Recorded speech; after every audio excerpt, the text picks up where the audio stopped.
ആ സിന്ധുവാ. ഇത് എവിടെ രണ്ടാൾ കൂടിയിട്ട് ഞങ്ങൾ അക്ഷയയില് പോയിട്ട് വരിക. ഞാനിപ്പോ അക്ഷയയിലേക്ക് പോവാൻ നിൽക്കുകയാണ്. അതെ. ആ അത് പിന്നെ ആ ആയുഷ്മാൻ ഭാരതിന്റെ ഇൻഷുറൻസ് ശരിയാക്കാണ്ട് നമ്മളെ ഇവന്റെ ഒന്ന് ശരിയാക്കാണ്ടായിരുന്നു ആധാർ. അപ്പൊ അതിനു വേണ്ടി പോയതാ. ശരി. എന്താണ് ഇപ്പൊ എത്രാം ക്ലാസ്സിലാണ് ഇപ്പൊ പഠിക്കണത്? 5 പഠിക്കോ? ആ കൊഴപ്പൊന്നുമില്ല. എന്തൊക്കെയാണ് വേറെ വിശേഷം? സ്കൂളിലേ അല്ലേ? ഇല്ല ഇല്ല ഇല്ല, ഇന്ന് സ്കൂളിൽ ക്രിസ്മസിന് കൂട്ടിയിരിക്കല്ലേ സ്കൂളില്. എന്താണ് അമ്മയുടെയും പെങ്ങളുടെയൊക്കെ വിശേഷം? എല്ലാവർക്കും കുഴപ്പമൊന്നുമില്ല, അങ്ങനെ പോകണ്ട്. പിന്നെ വിളിക്കലില്ലേ? മഹേഷ് വിളിക്കലില്ലേ? ഏട്ടൻ വിളിക്കാറുണ്ട്. അല്ല ഏട്ടൻ വിളിക്കാറില്ലേ? ആ അപ്പൊ കുറച്ച് ദിവസമായി വിളിച്ചിട്ട്. അതെ. ഒരിക്കൽ വിളിച്ചപ്പോ കിട്ടിയില്ല പറഞ്ഞു. അതെ, എന്തെങ്കിലും റേഞ്ച് പ്രോബ്ലം ഉണ്ടായിരിക്കും. ഞാൻ അതിലിടയ്ക്ക് ഒന്ന് അങ്ങോട്ട് വരണം എന്നൊക്കെ ഇങ്ങനെ വിചാരിച്ചിട്ടുണ്ടായിരുന്നു. വരണ്ട ഒരു ദിവസം. എപ്പോഴും പറയാറുണ്ട്. അല്ല, നിന്റെ വാട്സപ്പ് നമ്പർ മാറിയിട്ടുണ്ടാ? ഞാനിത് ചെയ്തിട്ടുണ്ട്. ആ നമ്പർ മൊത്തം മാറിയാ? ആ നമ്പർ മൊത്തം ബ്ലോക്ക് ആയി പോയി. അപ്പൊ ഞാൻ മാറ്റിട്ട് വേറെ നമ്പർ ഇട്ടു. ഓൻ പോയ കാരണം ഇടയ്ക്കിടയ്ക്ക് ഈ സിമ്മ് മാറ്റലില്ലേ? പ്രവാസികളുടെ ഭാര്യമാരുടെ അവസ്ഥയൊക്കെ നമുക്ക് അറിയാം. അയ്യോ അല്ല, അത് ബ്ലോക്ക് ആയി പോയി. അതെന്താന്ന് വെച്ചാൽ എന്റെ വല്യമ്മയുടെ പേരിലുള്ള സിം. മറ്റേ ഞാൻ രാത്രി നോക്കുമ്പോ എപ്പോഴും ഓൺലൈനിൽ ഇങ്ങനെ കാണലുണ്ടേ. ആരേനായിട്ടാണ് ഈ ചാറ്റ്? അപ്പൊ നിനക്ക് രാത്രി ആക്കെ നോക്കലേ പണിയില്ലേ? നമ്മളൊക്കെ നോക്കുമല്ലോ. എന്താ വേറെ വിശേഷം ഒന്നും ഇല്ലല്ലോ? പൈസ എന്തെങ്കിലും ആവശ്യം ഉണ്ടോ? എന്താവശ്യം ഉണ്ടെങ്കിലും ചോദിച്ചോട്ടെ. എന്നോട് എപ്പോഴും പറയാറുണ്ട്, എന്തെങ്കിലും ബുദ്ധിമുട്ടുണ്ടെങ്കിൽ വിളിച്ചോട്ടാ. എന്താവശ്യം ഉണ്ടെങ്കിലും വിളിച്ചോ. ഞാൻ പറഞ്ഞാൽ മതി എന്ന് പറയാം. ആയിക്കോട്ടെ, കാണാം. ശരി, ഓക്കെ. നോക്കോളെ. ശരി. പിന്നെ എന്റെ നമ്പറിന്ന് ഒരു ഹായ് ഇങ്ങോട്ട് വിടുത്താ, പുതിയ നമ്പറിന്ന്. ആയിക്കോട്ടെ, ഞാൻ വിടാം. ശരി.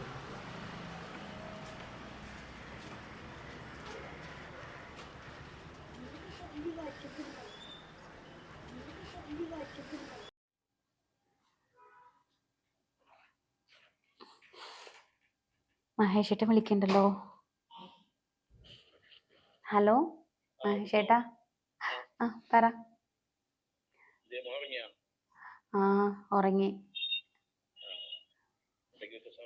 സുഖമായിട്ടിരിക്കണം. എന്താ നേരം വൈകി വിളിക്കാന്?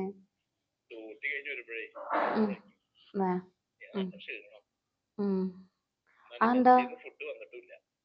അല്ല, ക്ഷീണം പറഞ്ഞു. എന്താ?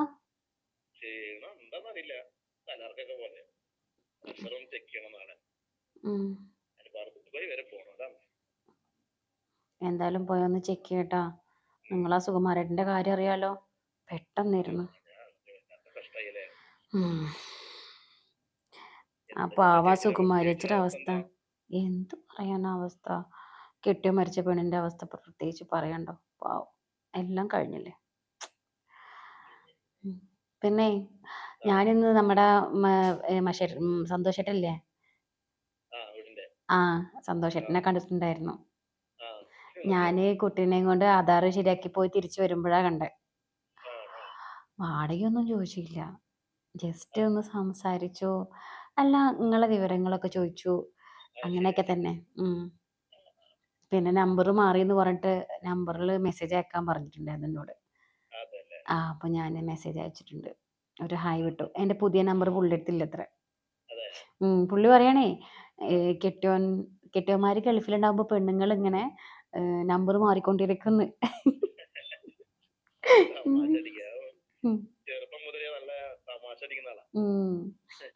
ഞാൻ പറഞ്ഞു അങ്ങനെയൊന്നല്ലാന്ന്.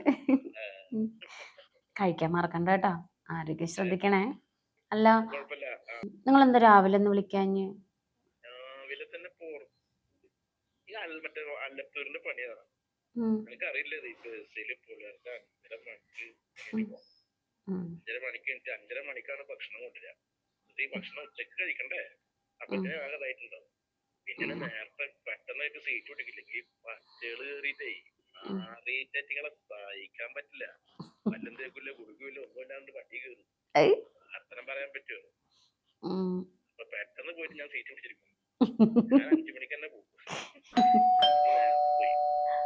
ആരോ ബെല്ലടിക്കണ്ടേട്ടാ.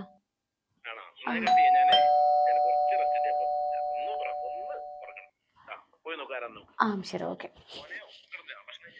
അവൻ കിടന്നു, അവന് കിടന്നിട്ടുണ്ട്. എന്നാ ശരി, ഞാൻ വിളിക്കാം. അടിച്ചോണ്ട്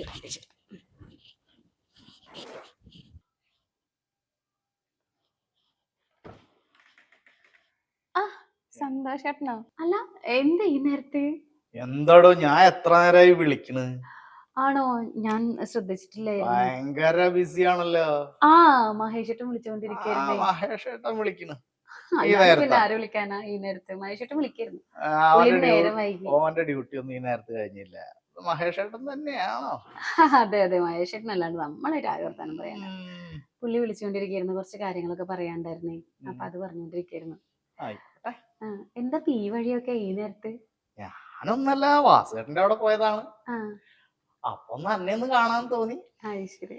അതുകൊണ്ട് പോന്നതാണ്. ഉം. എന്താണ് മക്കളൊക്കെ ഉറങ്ങിയാ? ആ ഉറങ്ങി. ആ, കുട്ടി ഉറങ്ങി. ഭക്ഷണമൊക്കെ കഴിച്ചു. ആ ഞങ്ങളൊരു 7:30 8 മണിയൊക്കെ ആകുമ്പോഴത്തേനും ഭക്ഷണം കഴിക്കും. ആ, ഏട്ടനൊന്നും ഇവിടെ ഇല്ലല്ലോ, അപ്പൊ ഭക്ഷണം കഴിക്കും.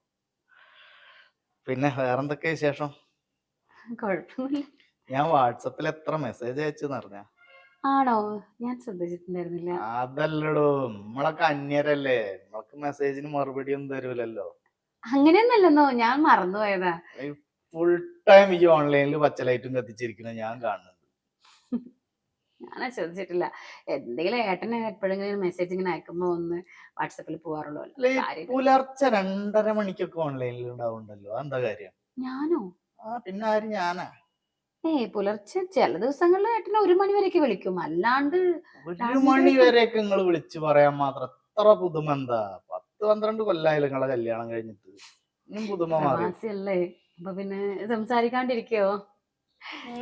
നിങ്ങള് പ്രവാസികള് എപ്പോഴെങ്കിലൊക്കെ അല്ലേ പൂക്കൊള്ളൂല്ലേ, വർഷത്തിലൊരിക്കൽ 2 കൊല്ലം കൂടുമ്പോ ഒക്കെ. എങ്ങനെ ഇതിങ്ങനെ സഹിച്ചു നിക്കണത്? പ്രവാസികളുടെ ഭാര്യമാരുടെ വേദന അല്ലെങ്കിൽ പ്രവാസിയുടെ വേദനയൊന്നും നാട്ടിൽ നിൽക്കുന്ന ആളുകൾക്ക് പ്രവാസിയുടെ മനസ്സിലാവില്ല. വേദനയൊക്കെ നമുക്ക് അറിയാം, അതുകൊണ്ടാണല്ലോ ഞാൻ ഇങ്ങനെ മെസ്സേജ് ഒക്കെ അയക്കണത് വരുന്നതൊക്കെ. എന്താണ്ടോ ഒരു മൈൻഡ് ചെയ്യാത്ത കാര്യത്തില്. ഞാൻ ശ്രദ്ധിച്ചിട്ടുണ്ടായിരുന്നില്ല, അതുകൊണ്ട്. എന്ത് ശ്രദ്ധിച്ചില്ലാന്ന്? ഒരാളൊരു മെസ്സേജ് അയക്കുമ്പോ ഒരു കാര്യം നമുക്ക് മനസ്സിലാവാഞ്ഞിട്ടൊന്നല്ല. ഒന്നുമില്ലെങ്കിൽ നമ്മളെ വീട്ടിലോട് നിങ്ങള് വാടകയ്ക്ക് താമസിക്കുന്നത്, 5-6 മാസം വാടക ഉണ്ട്, ഞാൻ ഇതുവരെ ചോദിച്ചിട്ടുണ്ടോ? അതില്ല, ഞാൻ ഏട്ടനോട് പറഞ്ഞു. അല്ല, വാടകയൊന്നും തരണ്ട.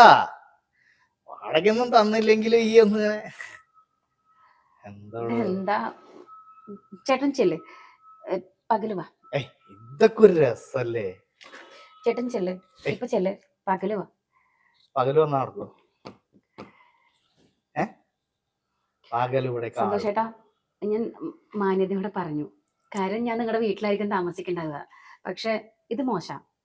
അതൊന്നും ആരും നോക്കണ്ട, അതൊന്നും നോക്കണ്ട. എന്റെ വീട്ടിലാണോ അല്ലെങ്കിൽ വേറെ ആരെങ്കിലും വീട്ടിലാണോ, അതൊന്നും നോക്കണ്ട. അതൊന്നൊരു പ്രശ്നേ അല്ല. ഞാൻ എല്ലാത്തിനും ഓക്കെയാണ്. ഈ ഒന്നും ആരും അറിയാതെ ഒന്ന് സഹകരിച്ചാ മതി. ഇവിടെ ആരും അറിയാൻ പോണില്ല. നിനക്ക് കുടുംബം കൂട്ടൊന്നുമില്ലേ? നിനക്ക് ഭാര്യയില്ലേ? നിങ്ങൾ എന്ത് തോന്നിയാസൊക്കെ വിളിച്ചു പറഞ്ഞത്? ഇതൊരു തോന്നിയാസ? ഇതൊക്കെ എല്ലായിടത്തും ഉള്ളതൊക്കെ തന്നെയാണ്. പ്രവാസികളുടെ ഭാര്യമാരുടെ കാര്യമൊക്കെ നമുക്ക് അറിയാം. അവർക്ക് എന്തായാലും ഒരു ആഗ്രഹം ഉള്ളിൽ ഉണ്ടാവുമല്ലോ. 1 കൊല്ലം 2 കൊല്ലം കൂടുമ്പോഴല്ലേ ഭർത്താക്കന്മാര് നാട്ടിൽ വരിക. നിങ്ങൾ പ്രവാസികളുടെ ഭാര്യമാരെ കാര്യം വിട്ടേക്കും, അത് ഞങ്ങളായി, ഞങ്ങളുടെ പാടായി, ഞങ്ങള് കെട്ടിയന്മാരായി. പിന്നെ നമ്മളറിയാത്ത പ്രവാസികളുടെ ഭാര്യമാരെ ഈ എന്തിനിങ്ങനെ പിണങ്ങണ്? ഇതൊക്കെ ഒരു രസല്ലേ? സന്തോഷേട്ടാ, ഞാൻ നിങ്ങളോട് നിന്ന് അടിച്ചിറക്കാട്ടത്. ഈ അങ്ങനെയൊന്നും പറയല്ലേ. ഇതൊരൊറ്റ തവണ ഇത് ആരും അറിയൊന്നുമില്ല, ആരും അറിയില്ല. ഇതാരും അറിയാൻ പോണില്ല. ഈ ഒന്ന് സഹകരിച്ചാ പോലെ. ഇത് പാരവിടെ ആരാ അറിയുന്നു? മഹേഷ് അറിയില്ല, ഈ പറയാതിരുന്നാ മതി. എന്റെ വീട്ടിൽ ഞാൻ ആരോടും പറയില്ല, എന്റെ സുഹൃത്തുക്കളും ആരും അറിയുന്നില്ല. എല്ലാ ആണുങ്ങളെ പോലെയും ഞാൻ നാട് മുഴുവൻ നടന്ന് പറയുന്ന ആളൊന്നുമല്ല. സന്തോഷേട്ടാ, നിർത്ത്. നിങ്ങളെ കുറിച്ച് എന്റെ ഭർത്താവിന്റെ അടുത്ത് എന്താ ചിത്രം നിങ്ങൾക്ക് വലുതും അറിയോ? എന്റെ ഭർത്താവ് എനിക്ക് അയച്ച മെസ്സേജ് അതൊന്ന് കേട്ടു. അതൊന്നും കേൾക്കണ്ട, ഇതാണ് പറ്റിയതൊന്നും. അത് നിങ്ങൾ കേട്ട് നോക്കണം. അപ്പൊ പിന്നെ നിങ്ങൾ ഈ വർത്താനം പറഞ്ഞു വരില്ല. നിങ്ങൾ ജസ്റ്റ് ഒന്ന് കേട്ട് നോക്ക്, എന്റെ കെട്ടിയോൻ എന്താ നിങ്ങളെ കുറിച്ച് പറഞ്ഞത് എന്നുള്ളത്. എന്താ പറഞ്ഞു എന്നെ പറ്റിയിട്ട്? കേട്ടോക്ക്. അതുകൊണ്ട് നീ പേടിക്കണ്ട കേട്ടാ. സന്തോഷ് സംഭവം ശരിയാണ്, 6 മാസത്തെ വാടക കൊടുക്കാനുണ്ട്. അത് വെച്ചിട്ടിപ്പോ നമ്മൾ ഇറക്കി വിടൊന്നുമില്ല. ഞങ്ങളൊരു ഫ്ലൈറ്റിലുണ്ട്, ഉറങ്ങിയ ആളുകളാ, അങ്ങനെ വളർന്ന ആളുകളെ ഞങ്ങള്. അതിന്റെ പേരില് അവനൊരിക്കലും നമ്മളെ ഇറക്കി വിടാനൊന്നും പോകണ്ടോ. നീ പേടിക്കണ്ട കേട്ടാ. അതെന്തായാലും ഞാൻ വിളിക്കാം, എനിക്ക് സമയം കിട്ടാത്തതിന്റെ പേരില ഞാൻ വിളിച്ചോണ്ട അവനക്ക് കേട്ടാ. എന്തെങ്കിലും ഈ ഒറ്റക്കാണ് താമസിക്കുന്നത്, എന്തെങ്കിലും പ്രശ്നം ഉണ്ടെങ്കിൽ അവനെ മാത്രം വിളിച്ചാൽ മതി. വേറെ ആരും വിളിക്കാൻ നിൽക്കണ്ട. അപ്പൊ അപ്പൊ അത് അവനെ കറക്റ്റ് നോക്കും. അത് അവന്റെ കൂട്ടുകാരന്റെ ഭാര്യ നീ. അപ്പൊ അവന്റെ പെങ്ങളെ സ്ഥാനം നിൽക്കുന്നുണ്ടാവുള്ളൂ.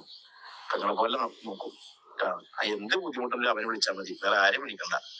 മറ്റാരെങ്കിലും വിളിക്കുകയാണെങ്കിൽ അതൊക്കെ പുറത്തറിയും. ഗൾഫേറിന്റെ ഭാര്യയുണ്ടോ. ഇവിടുത്തെ അവസ്ഥ നമുക്കെല്ലാം അറിയുള്ളൂ. അപ്പൊ എല്ലാരും ധാരണ ഒരുപാട് പൈസ ഉണ്ടെന്നാ. അവനാകുമ്പോ അത് ആരും അറിയില്ല, അറിയണ്ടായി കൂടുന്നു തരും കേട്ടാ. ഓക്കെ, ഞാൻ ഡ്യൂട്ടിയിലാണ്, ഞാൻ വിളിക്കാം. ഇപ്പൊ നിങ്ങക്ക് മനസ്സിലായില്ലേ എന്റെ ഏട്ടന്റെ മനസ്സിൽ നിങ്ങളുടെ സ്ഥാനം എന്താണെന്നുള്ളത്? നിങ്ങൾ എന്താ വിചാരിച്ചേ ഞങ്ങള് പ്രവാസികളുടെ ഭാര്യമാര് ഇതിന് ക്ഷാമം മുട്ടി നടക്കണെന്നോ?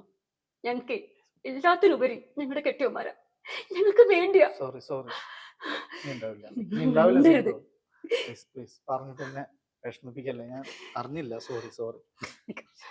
ഒന്നുകൂടി കേട്ടോ, ഒരുപാട് പെണ്ണുങ്ങൾ ഉണ്ടായിരിക്കാം ഇതുപോലെ ചെയ്യുന്നത്. പക്ഷെ എല്ലാ പ്രവാസികളുടെ ഭാര്യമാരും ഇതുപോലെയല്ല. ഞങ്ങൾ ഞങ്ങളുടെ കെട്ടിയവനെ മറന്ന് കളിക്കുന്നവരല്ല. അത് എനിക്കിപ്പോ മനസ്സിലായി. ഞാൻ സോറി, എൻ്റെ അടുത്ത് തെറ്റ് പറ്റിയിട്ടുണ്ട്. ഞാൻ ചെറുതായിട്ട് മദ്യപിച്ചിട്ടുണ്ട്, അതുകൊണ്ടാണ് അങ്ങനെ അറിയാതെ പറ്റിപ്പോയതാണ്. ഇനി അങ്ങനെ വരില്ല. ആരോടും പറയരുത് പ്ലീസ്. ഇനി ഇങ്ങനെ ഉണ്ടാവില്ല പ്ലീസ്. ശരി ശരി, ഞാൻ ഇനി വരില്ല.